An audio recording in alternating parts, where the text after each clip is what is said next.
This is Michigan's 2003 Air and Water Quality with Marcus the Tarantula. Meet Marcus, an eight-legged friend who may seem like he lives miles away from the way we live, but in reality, he lives on the same planet as us.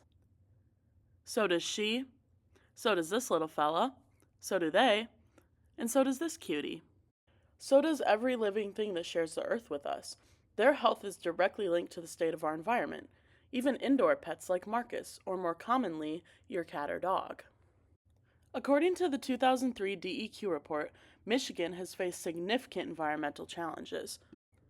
Since the 1990s, Michigan has been about 50 times below the air quality standard. That's more than even Marcus can count on his fingers. Inhalation of harmful chemicals can lead to learning disorders, high blood pressure, heart disease, and more, which makes it even harder for our non-human roommates on this planet to survive. Insects, for example, breathe through multiple tubes that open at their skin, and they often find food, shelter, and mates through senses in these tubes. Air pollution makes using these senses close to impossible for insects, leaving many of them disoriented and confused, and often finding their way into your home. This declines insects' population, so there's less bugs to feed small animals, less small animals to feed bigger animals, and so on. Population decline in pollinators such as bees or butterflies further affects the air quality, creating a vicious cycle.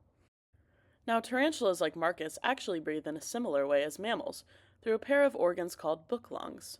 And even though Marcus is an indoor pet, as many humans are indoor people, he is still affected by the air quality, and so are your pets. Not only was the poor air quality mentioned in the 2003 DEQ report, but the water quality as well. One thing Michigan is known for is its amazing Great Lakes, as well as 11,000 inland lakes. Lakes like these are supposed to provide a healthy environment for an abundance of plant and animal species. Unfortunately, very few of these lakes have high productivity for plant and animal life, according to the 2003 DEQ report that assessed over 700 public Michigan lakes. And despite the abundance of freshwater lakes, Michigan has been experiencing toxins in drinking water since the 1970s, the main concern being lead in the water, which can cause neurological development issues in children and much more. Tap water will often leave a cloudy or yellow residue on sinks and bathtubs, as well as staining water filters that are often necessary when living in Michigan, certainly not safe for Marcus or any of your pets. Remember to filter your pet's water. Even if you're able to drink the hard water, your pet's body is probably smaller than yours, and they process toxins differently. That being said, imagine how the wild animals feel. In urban areas, most wild animals drink from streams where waste is directly dumped.